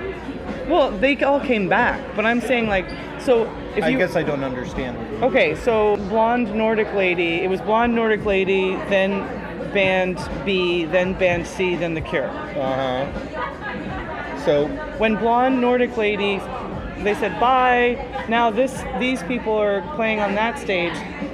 On the main stage, everybody left to go watch that other band. So if you wanted to stake your claim and get to the front row, so easy. Okay. So easy. Because they wanted to experience more music and art, and you guys wanted to see The Cure. Well, what I did at that point, I was like, well, screw it. I'm going to go walk around. So I went and walked around and I explored. And by the time I came back, some other band had played, and then everybody left again, except for maybe now it's 2 rows of Cure fans. And so I got my little spot, and this band called Father John and the Yada Yadas played. I think they're American. Highly disappointed in them. It was 10 or 12 dudes that came out in suits, so of course I was like, oh, is this going to be like a Nick Cave thing, like kind of dark and instrumental? And it's not that Father John Misty guy, right? It might be. Yeah, it's garbage music. It was terrible. Garbage music for garbage people. It was terrible. Yeah, dumb. Highly disappointed. Yeah. People are dumb. Doesn't it make you think, like, well, you're watching it and you're like, man, why are all these people into this? This is so stupid. Well, what was stupid about it is, like, the guy has a fine voice. He's got a good voice. It looked like the people that he plays with, the musicians, are all great. But what his style is sing, sing, sing, really lame drum beats, and then a wall of all of the instruments at once. There's no dynamic range. There was nothing. It was just, like, sappy and stupid. And it bummed me out. But that crowd was very mellow and polite, and that was really interesting. A lot of really, like, beautiful, interesting people of all different shapes and sizes, which I loved. Not so much colors. There were, mainly Caucasian people, but it still was just a very, like, artsy, eclectic crowd, which was fun. In the beginning of that show, there was a lot of technical difficulties, but like, I don't know what was happening to Roger's keyboards, but it seemed like there was something... Technical difficulties at the beginning of the Cure set? At the beginning of the Cure set, yeah. But they fixed it by the end of it. The venue's choices of camera angles, because they did a live cast, and then you could see, what they were doing on the video screens was fantastic and very unique. There was like a little drone camera that was actually like, not a drone, but it was a camera that was attached on a string that was going back and forth. It was all very interesting. Again, like designed and well thought out. At that show, they brought in 100 Years, they brought in A Strange Day. I've become a fan of 39, which is interesting because it used to be my bathroom song in the Dream Tour. I'm a big fan. I've always liked it. Really? Mm-hmm. I've always been fond of Bloodflowers, though, as a whole. So it's great to hear. I would like to hear more of the songs come back. Good stuff. I'm a fan. I mean, I'm a fan of Bloodflowers, but I was not a fan of 39 back then. I think it sounds better now. I think the instrumentation has changed a bit, and it's more powerful. And then the visuals are great, and that's another one where Simon tends to run laps around the stage. I mean, I'd rather hear that than Wrong Number, for example. See, I do like Wrong Number now, too. I like that Reeves gets to do fun guitar stuff, but I'm okay without that song, too. And whatever Reeves did on A Night Like This, in the little part that used to be the sax solo, was particularly good in Helsinki. I was fortunate enough to see Reeves the next day for a moment, and I said to him, hey, I really liked, and I forgot what song I was trying to talk to him about, and I was like, oh yeah, A Night Like This. And he's like, oh, thanks. And I was like, yeah, it was a great, guitar solo. And then he said to me, what do you not like? And I was like, well, we'll just talk about that another time. But it was cool because he basically just wanted to talk about music. But yeah, seems like a cool guy. Yeah, I'd like to meet him someday. But what he said about that, which was interesting, is he said it changes every night. Like, he doesn't always do the same thing. Which I like about his playing. Yeah, and I think his versions of all the songs get better and better as he becomes more familiar with them and tries different stuff. Yeah. Big fan of him. Yeah, and then the other thing that was cool about Helsinki is that I don't know what was, going on behind the scenes, but Robert did a really funny thing where they all just seemed very like jokey and fun, and they came back for an encore, and Robert started singing Jingle Bells. That's fun. And was like, and you wrote this song, and it seemed like he was talking to Roger, but it wasn't really clear. And he's like, and he said, because you're 375 years old today, and he started singing Happy Birthday to Roger. That's fun. So it was just like really like light and jovial and fun, and it was great. So that was really fun. And then the first concert, the Dublin show, may have been my favorite of all of them, but partially because it was the first one for me. Of this group of shows. Correct. And I had never seen Just One Kiss in my life, and I had just been talking to somebody the night before about that song and how I'd love to see it. So I just about shit my pants when I didn't really shit my pants, but actually, you were telling me earlier that you literally shit your pants when they started playing it again. I don't really want everyone to know that, Jeff. Well, there's no shame on the Holy Hour podcast. Only winners, and sometimes winners poo themselves in excitement when Cure songs start being played live after many years. Yeah. I started bleeding when we were in Austin and they played The Exploding Boy. Just like out of my eyes and ears, just little bits of blood. And it's just like, uh-oh. But it worked out okay. Yeah, I remember that now that you say that. You know what was weird about that? You predicted that, and I don't understand why. I don't know why. How did you know that? I don't remember predicting it. Do you did. Do you have it on video? I might, but you were like, they're going to play The Exploding Boy, and I'm like, you're so full of shit. Had they been playing it at Soundcheck? Never. I don't know. Well, I don't know if they've played it at Soundcheck, but I don't recall ever hearing the rumors. I don't know. Unless you find it, I think we might have just been talking about it as like, if they're going to play it, because that would be the place to play it. I've always wanted to hear that since I was a child. Yeah, everyone has. It was great. Yeah, that moment was insane. So, and Dublin was another thing where it was like easy to get up to the front. There were supposedly some assholes that were near us. Like my friends had some problems with some drunk people, but I still felt like it was like just normal drunk time, like nothing like too crazy. My friend Megan did kick somebody's ass in Glasgow. I forgot about that, but it was just like one asshole at the end of the night who was drunk and being inappropriate, like just touching too many people and being an ass. But again, I feel like if you're going to go into the front of any concert, like you got to be ready for that. Was there a show before that? No, Dublin was the starter, and that was, they played Wendy Time. And I was excited about that when I first heard them doing it. And I listened to a version on YouTube and like, I can live without it. I used to really like that song. It's a great song. They're all fun, but it's not the thing that's going to get me to stand in the heat for 6 hours. I think they dropped it halfway through. They kept doing the Unstuck, maybe? No, they didn't do doing the Unstuck. I don't know if they did that. I can't remember. I think they did that at a couple festivals, and that's it, once or twice. Wendy Time was cool because it was so unexpected and so silly. And for me, in that moment, it's like that's one thing I love about The Cure is like they always get this rap from people who, don't know their whole catalog, that they're all about gloom and doom, which is just ridiculous. It's just not true. So when they play, they bring out Wendy Time, it's like, what? It's just like so fun. And I don't know, it seemed like Robert was sort of like having a good time with it, enjoying it, but maybe like, well, maybe not. I don't know. I mean, it just was playful. It was just a fun thing. And the other thing that happened this summer is that I usually don't pay attention at all to any reviews, but there was 2 particularly sour and stupid reviews written by professionals that I just thought were so poorly written that I wrote a rebuttal back when one of them was after the Dublin show and the other one was after the Glasgow show. And they were both obviously locals to those areas. And I guess something I learned was that, in America, it seems like the Cure, at least now, they tend to get very positive reviews in broad strokes, but I guess in England and in the UK in general, they've got a lot of negative publicity, and I wasn't aware of that. I didn't know about that either. I don't see why.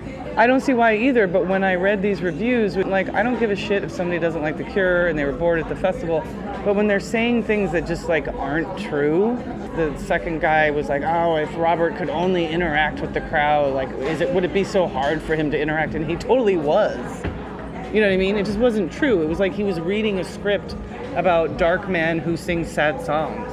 It was irritating. And then the other reviewer, he said a night like them or something. It was just like, it was sloppy. I'm like, if you're getting paid to do a review of a concert, like, do it right.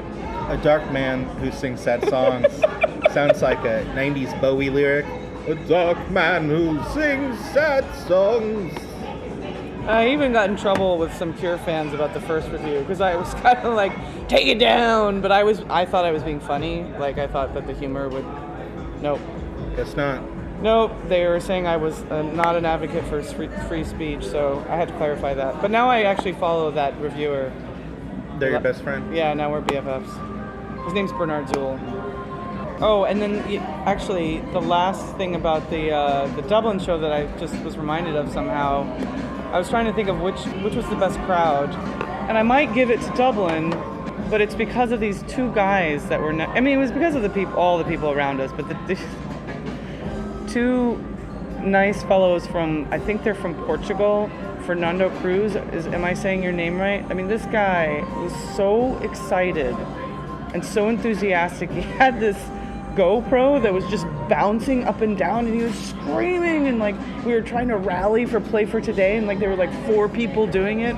Okay, maybe 40, but still, it was just so much fun to be with like enthusiastic people that were just trying to have a good time. And everybody, I think obviously everybody had a good time, but those little pockets of like overly enthusiastic people, because I tend to be overly enthusiastic.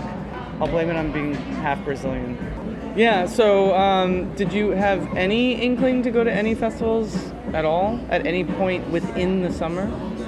I would have liked to have seen my friends in Scotland.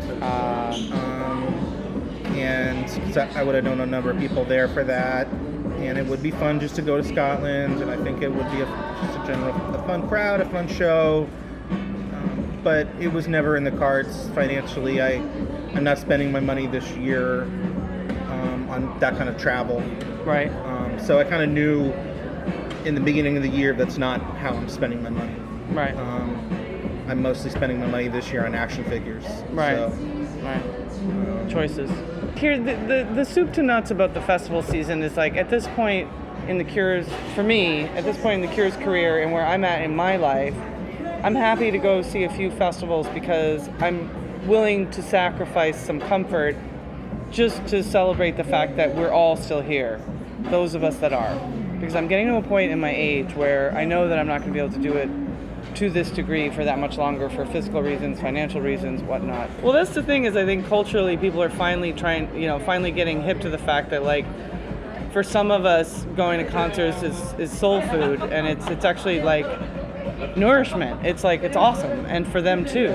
Yeah, like, there's no reason why just because they're old and that they can't still do this thing they're really, really good at. Right. At the highest possible level.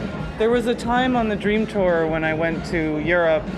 For the second round, I went to Italy, and I was coming back from Rome, and it was like a very hard travel to get from the Airbnb to the thing to the this to the that. And I got on this plane, I took a Xanax, passed out, woke up, ended up next to this old, I was like 28 at that time or something, so I wake up to this, what I consider to be a very old woman, like in her 70s, white hair, completely wrinkled, and she's like, hello, dear.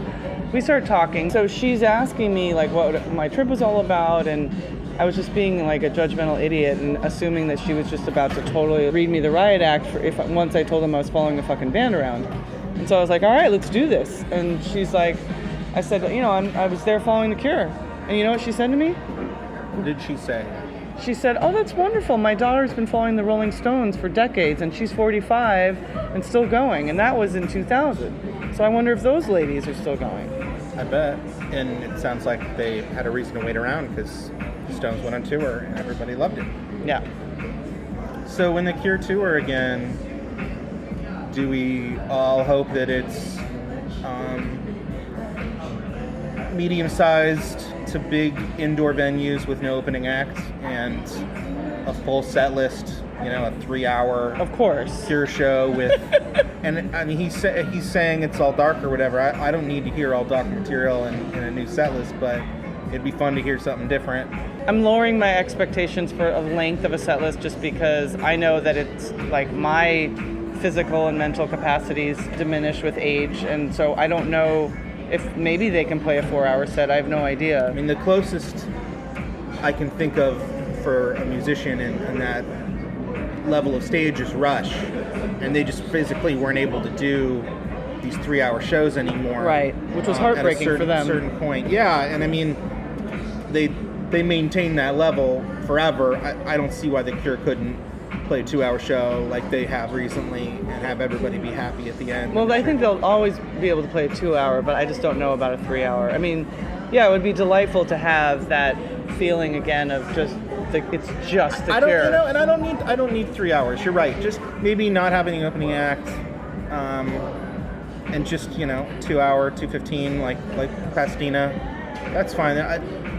We were really lucky to get to see any 3-hour shows ever by anyone. Yeah.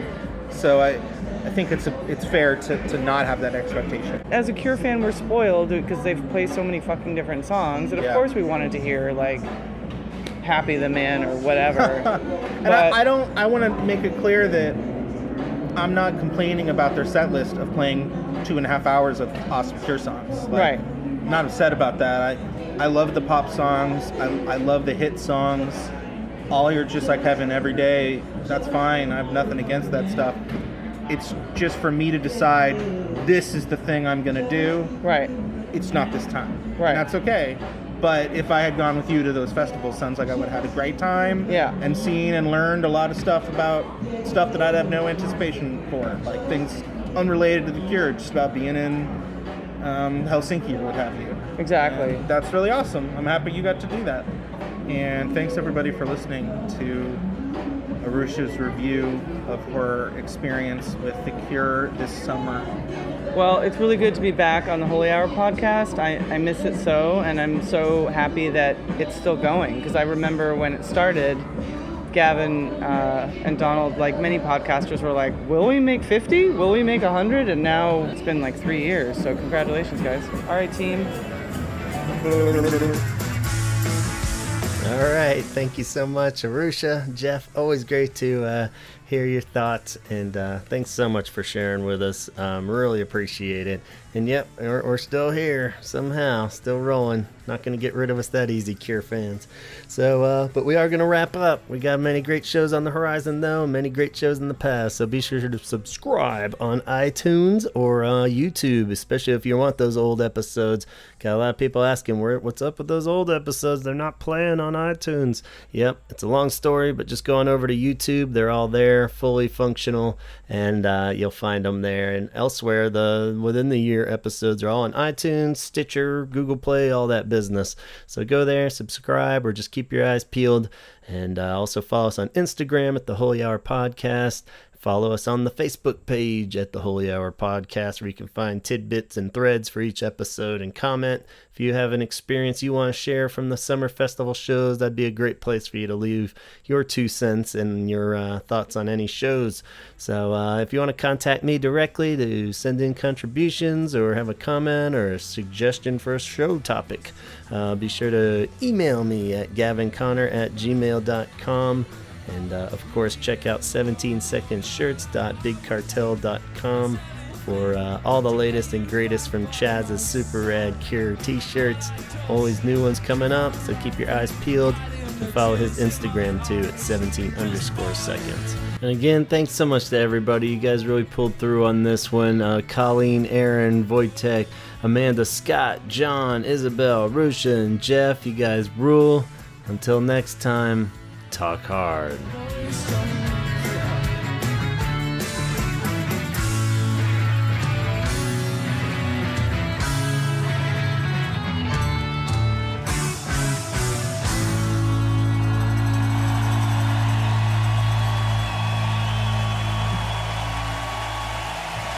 Thank you. It's a fucking excellent end to the summer, folks. See you again. Welcome to the Pasadena Daydream.